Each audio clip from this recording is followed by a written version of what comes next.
آج بھی lady police ساتھ نہیں ہے ان کے؟ ہاں، اور چکری جا کر انہوں نے کہا جی یہاں اترنا ہے، ساروں کو خالی کر دیا ریسٹورینٹ میں، بلکہ ہمیں افسوس ہو رہا تھا کہ اس ریسٹورینٹ میں جو ان کے گاہک بیٹھے تھے ان کا تو نقصان ہو گیا، تو انہوں نے بھی کہا پولیس والوں نے کہ انہوں نے اس کی سارا بند کر دیا اندر سے، خالی ہمارے میز لگوائی، ہم نے بڑی اچھی دال کھائی اور 2 قسم کی دالیں تھیں، ماش کی بھی تھی اور چنے کی بھی تھی، دونوں دالیں کھائیں۔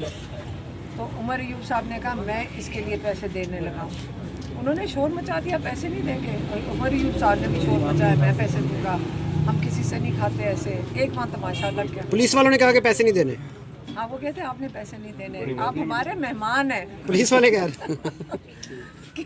انہوں نے کہا ہم قید میں مہمان ہوتے ہیں۔ پھر انہوں نے کہا کہ اب آپ پھر وین میں بیٹھ جائیں، ہم نے کہا آپ ہمیں چھوڑ دیں، انہوں نے کہا پھر وین میں بیٹھیں کہ ہم واپس نہ چلے جائیں، اور موٹر وے پہ اتار دیا جا کے سڑک کے اوپر۔ ٹکے شیکے کا آرڈر کر دیتی میڈم؟ دال ہم ویسے عام طور پہ بھی دال میڈم یہ حیدر سعید آئے ہیں، بڑی قربانی انہوں نے دی، کس طرح دیکھتے ہیں؟ دیکھیں بچے جذباتی کامنٹس کرتے ہیں، پھر اس کا تھوڑی بہت تو اس کا وہ رد عمل نہیں، رد اس عمل کا جیسے والدہ کرتی ہے نا، والدہ ہوتی ہے نا، کہتی ہے سزا دینے کے لیے کمرے میں تھوڑے دن بند ہو جاؤں، اس کو اسی طرح ہی بھیجا تھا انہوں نے، تھوڑے دن جیل کاٹ کی، اب اس کے بعد احتیاط سے بات کرنا۔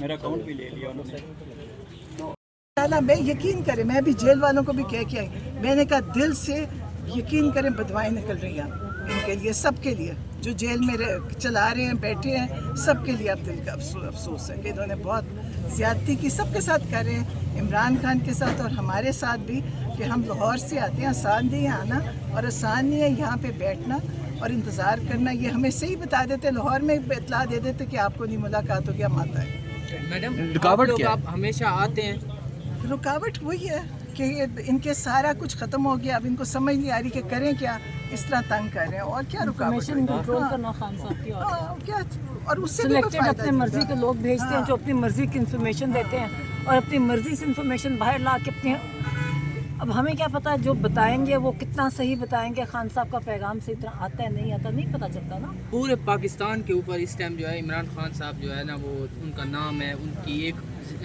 صوبے میں حکومت ہے، باقی بھی، تو آپ لوگ اپنی جو لیڈرشپ ہے ان کو کیوں نہیں کہتے کہ وہ پریشرائز کریں، تاکہ جو ہے وہ آپ کی ملاقات تو کم از کم ہو؟ لیڈرشپ کی تو 6 مہینے سے ہو نہیں رہی نہیں، دیکھیں ہم کسی اور کو نہیں کہیں گے، ہم تو اپنا ہی کر سکتے کیونکہ ہمارا ان لیڈرشپ سے بھی ہمارا کچھ تعلق ہے، لیکن یہ کہ عمران خان کی حکومت صرف KPK میں نہیں، عمران خان کی حکومت پورے پاکستان میں تھی، باقی سب چوری مینڈیٹ کر کے بنائے گئے۔ اچھا میڈم، آپ کیا کہیں گی انہیں ایک امید آج آپ کے ساتھ لے کے بھیجا گیا؟ ایک سیکنڈ تھوڑا سا سیدھے ہو جائیں، تھوڑا پیچھے ہو جائیں۔ دیکھیں عمران خان کو آئسولیٹ کرنے کا کیا مقصد ہے؟ عمران خان کو توڑنے کا مقصد ہے۔ عمران خان کو انہوں نے ہر بار استعمال کر لیا کہ عمران خان کی ضرورت نہیں ہے، یہ زیادتی تو عمران خان کو آئسولیٹ کرنا، اس کے کیسز سارے کورٹس میں سے نکال دینا، تو آپ کا خیال ہے ہم آرام سے تو نہیں بیٹھے رہیں گے؟ جو آج انہوں نے کیا ہے، ہم کل ہائی کورٹ میں ہماری پٹیشنز لگ رہی ہیں، ہم جائیں گے ہائی کورٹ، اور ہم جو پچھلی دفعہ بھی ہم گئے تھے چیف جسٹس کے پاس تو وہ نہیں تھے اس وقت، لیکن کیوں نہیں کرتے کہ آپ اسلام آباد ہائی کورٹ اور سپریم کورٹ کے باہر بیٹھ جائیں؟ گئے ہوئے ہم یہ بھی کریں گے، تھوڑا سا پیچھے ہو جائے، ہاتھ آگے کر لو، کچھ دن پہلے تھوڑا سا پیچھے ہو جائے، ہاتھ آگے کر لو، مجبور کیا جا لیکن رہا ہم جیسے پیچھے کہ کھڑے ہم ہیں۔ اسلام آباد ہائی کورٹ کو اس کے وجود کا احساس دلائیں۔ اگر عدالت ہے تو عدالت خاموش نہیں بیٹھ سکتی، خاموش عدالت نہیں ہے، عدالت کا کام ہے فیصلے کرنا، حکم دینا، تو ہم انشاءاللہ یہ کریں گے۔ سر آپ جب پہنچتے ہیں تو جج جو ہے وہ چلے جاتے ہیں اٹھ کے، تو پھر کیا ہوگا؟ اٹھیں گے نہیں اٹھیں گے انشاءاللہ، کوئی نہ کوئی فیصلہ تو کرنا پڑے گا۔ سر جب آپ ہائی کورٹ کی طرف جائیں گے تو آپ کے ساتھ ورکر بھی ہوں گے یا پھر پاکستان تحریک انصاف کی لیڈرشپ ہوگی؟ دیکھیں عدالت میں ہم نے کوئی حملہ تو نہیں کرنا نا، ہم عدالت میں ایک درخواست لے کے جائیں گے، وہ کھلا ہوں گی جو عدالت سر حملہ کرنے آپ تو ادھر بھی نہیں آتے؟ ہم کہیں بھی حملہ نہیں کرنے آتے، ہم عدالت میں جائیں گے جیسے عدالت میں جایا جاتا ہے، تو ہم عدالت کے سامنے اپنا مقدمہ رکھیں گے، ہائی کورٹ ہو پھر سپریم کورٹ ہو۔ قوم دیکھ رہی ہے جی، اگر اس ملک میں واقعی قانون نہیں ہے تو پھر یہ PTI کا مسئلہ نہیں ہے، یہ پوری قوم کا مسئلہ ہے۔ کل آپ کی عزتیں، آپ کی چادر، آپ کی چار دیواری، سب کا یہ مسئلہ ہے. یہ کوئی پی ٹی آئی کے لیے مخصوص نہیں ہے یہ معاملہ. جس ملک سے قانون ختم ہو جائے، عدالت ختم ہو جائے، عدالت خاموش ہو جائے تو پھر سب کے لیے خاموش ہوتی ہے. قانون سب کے لیے ختم ہوتا ہے. وہ کوئی سلمان راجہ یا عامر ڈوگر کے لیے نہیں ختم ہوگا، وہ آپ کے لیے، سب کے لیے ختم ہو جائے گا، اور ہو چکا ہے. اس کی پوری قوم کو اب فیصلہ کرنا ہے. یہ سیاسی معاملہ نہیں ہے، یہ بنیادی اقدار کا معاملہ ہے، ہمارے وجود کا معاملہ ہے. ہم کسی قبرستان میں جی رہے ہیں یا ایک آزاد ملک میں جی رہے ہیں. ہم کہتے ہیں 1947 میں ہم آزاد ہوئے. کیا آپ آزاد محسوس کر رہے ہیں اپنے آپ کو؟ کیا آپ کے دلوں میں خوف ہے، یا آپ سمجھتے ہیں آپ کے حقوق ہیں بطور انسان؟ اس ملک میں کوئی نظم ہے، کوئی آئین ہے؟ مجھے تو نہیں نظر آ رہا.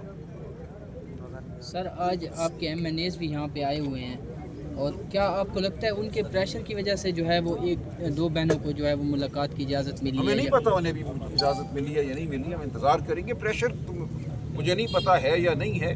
پریشر اس پہ ہوتا ہے جس کے دل میں کچھ ڈر ہو، خوف خدا ہو، جس کا ضمیر زندہ ہو. لیکن ہم کوئی ڈنڈے لے کے تو یہاں نہیں نا آئے، نہتے بیٹھے ہوئے ہیں. تو ہمارا تو پریشر اخلاقی پریشر ہی ہو سکتا ہے نا. اخلاقی پریشر وہی محسوس کرے گا جس کا ضمیر زندہ ہے. سر آپ نے کہا عدالتوں میں جائیں گے، عدالتوں میں آپ کو اجازت مل بھی گئی بار بار، لیکن اس کے باوجود اس کے اوپر عمل نہیں کیا گیا، آپ کو ملاقات کی اجازت نہیں دی گئی. آپ نہیں سمجھتے کہ کوئی نئی حکمت عملی اپنانی چاہیے؟ دیکھیے وہ حکمت عملی قوم اپنائے گی. اسی لیے عرض کر رہا ہوں کہ یہ سیاسی معاملہ نہیں ہے. ایک لمحہ آتا ہے جب پوری قوم کو احساس ہو جاتا ہے کہ وہ اب ایک محکوم قوم بن چکی ہے، پھر بات سیاست سے آگے بڑھ جاتی ہے. تب ایک نئی انگڑائی، ایک نئی تاریخ رقم ہوتی ہے. تو یہ آئے گا یہ لمحہ. اتنی دیر یہ ظلم نہیں چل سکتا. ہم یہاں اسی لیے بیٹھے ہیں، اسی لیے ہر ہفتے آ کر ہم یہاں بیٹھتے ہیں، ہم بات کرتے ہیں کہ ہم قوم سے خوش ہیں. ہم ضمیر کو جھنجھوڑ رہے ہیں، جو قابض ہیں اقتدار پہ، اور جو پوری قوم ہے جو اس وقت تماشبین ہے، جو دیکھ رہی ہے، جو بیچارگی کے احساس